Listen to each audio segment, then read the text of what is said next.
Have you ever seen a child suddenly burst into tears, throw a toy across the room, or quietly lock themselves away after a difficult day? Then when you gently ask, "What's wrong?" they simply shrug and say, "I don't know." The truth is, many children aren't trying to be difficult. They're trying to express feelings they don't yet have words for. Imagine driving a car without a dashboard, no fuel gauge, no speedometer, no warning lights. You wouldn't know what needs attention until something goes wrong. Our emotions work in a similar way. If children cannot recognize what they are feeling, they struggle to know what to do next. That's why one of the greatest gifts we can give a child is self-awareness. The ability to understand what's happening inside before reacting to what's happening outside. In today's episode, you'll discover why self-awareness is the foundation of emotional intelligence, how it shapes a child's future, and 5 practical ways you can begin developing it at home, in school, or wherever children grow and learn. Stay with me until the end, because I'll also share a simple 3-question activity that takes less than 5 minutes a day, but can strengthen your child's emotional awareness for life. Welcome to HopeRise, where we strengthen families, empower children, and build brighter futures. I'm glad you're here. Let's grow together. Let's begin. What is self-awareness? Think about this. When adults feel stressed, many of us can say, "I'm overwhelmed. I'm anxious. I'm disappointed." Those words help us understand ourselves. But children are still learning that language. Sometimes they don't know whether they're angry, embarrassed, or simply tired. Self-awareness is the ability to recognize and understand our own emotions, thoughts, strengths, weaknesses, and behaviors. For children, self-awareness sounds like this. I feel angry. I'm nervous about tomorrow. I'm disappointed because I lost the game. I'm proud of myself. I need help. Those may seem like simple statements, but they represent an important life skill. Because once children can identify what they're feeling, they are much more likely to respond thoughtfully instead of reacting impulsively. The important thing to remember is this. Children are not born with self-awareness. It develops gradually through loving relationships, patient guidance, and everyday conversations. Why is self-awareness so important? 1. It helps children understand their emotions. Every single day, children experience many different emotions: happiness, sadness, fear, excitement, frustration, jealousy, embarrassment, disappointment. Without self-awareness, these emotions can feel confusing and overwhelming. But something amazing happens when children learn to name what they're feeling. The emotion becomes less confusing. A child who says, "I'm frustrated," is already taking the first step toward solving the problem.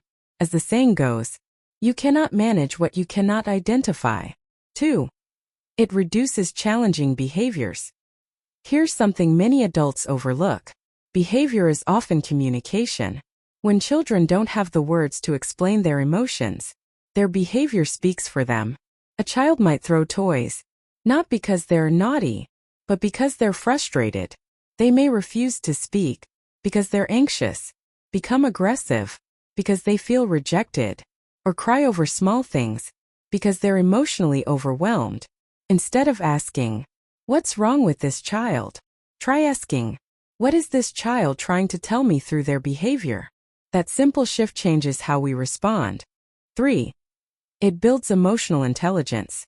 Self-awareness is the starting point of emotional intelligence.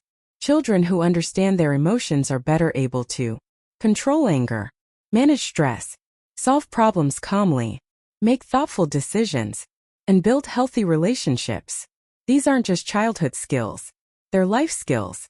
They influence friendships, career, marriages, and even leadership later in life. 4. It increases confidence. Self-awareness isn't only about recognizing emotions. It's also about recognizing strengths. When children understand what they're good at, they become more willing to try new things.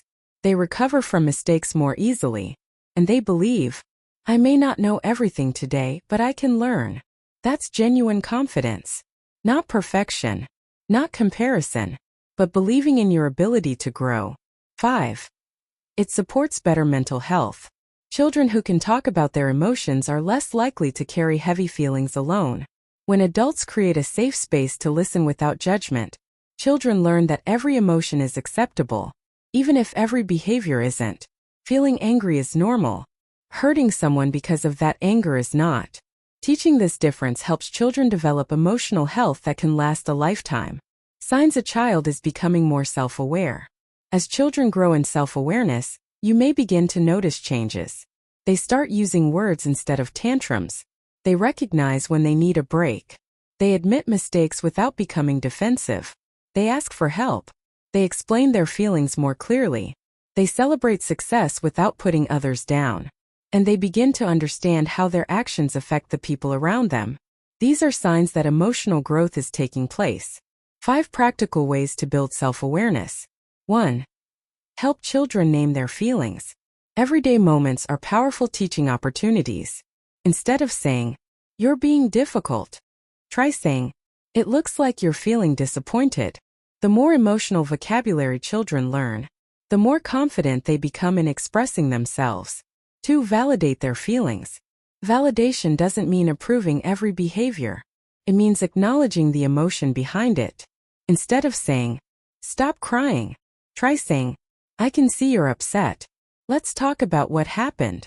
Feeling understood helps children calm down and become more open to guidance. 3. Model emotional awareness. Children learn far more from what we do than from what we say. Imagine saying, "I'm feeling stressed today, so I'm going to take a few deep breaths before we continue talking." In that simple moment, you're teaching emotional regulation without giving a lecture. 4. Ask reflective questions. Instead of ending the conversation with, "How was school?" go a little deeper. How are you feeling today? What made you feel that way? What helped you feel better? What would you do differently next time? Questions like these help children understand themselves one conversation at a time. 5. Praise growth, not perfection. Instead of focusing only on winning or getting everything right, notice the effort. Say, "I'm proud of how you kept trying," or "I noticed how patient you were today." Children who are praised for growth become more resilient learners. Before bedtime tonight, try asking your child these 3 simple questions. What made you happy today? What was difficult today? What did you learn about yourself today? That's it. Just 3 questions. 5 minutes. Done consistently, they can strengthen emotional awareness in remarkable ways. Self-awareness is where emotional maturity begins. Before children can manage emotions, they must first recognize them. Before they can solve problems, they must understand what's happening inside. And before they can build healthy relationships, they need to understand themselves. Parents, caregivers, teachers, and community members, we have the incredible opportunity to help children discover not only what they can achieve, but who they are becoming. When we teach children to understand their feelings, we're giving them a skill that will serve them in every classroom, every friendship, every workplace, and every season of life. If you found this video helpful, please take a moment to like, subscribe, and share it with another parent, caregiver, teacher, or anyone passionate about raising emotionally healthy children. Speech balloon question of the day. What is one simple way you help children express their feelings? Share your ideas in the comments below. Your experience could encourage another family. Thank you for watching HopeRise. Together, let's strengthen families, empower children, and build communities where every child is understood, valued, and loved. I'll see you in episode 3 of our social-emotional learning series.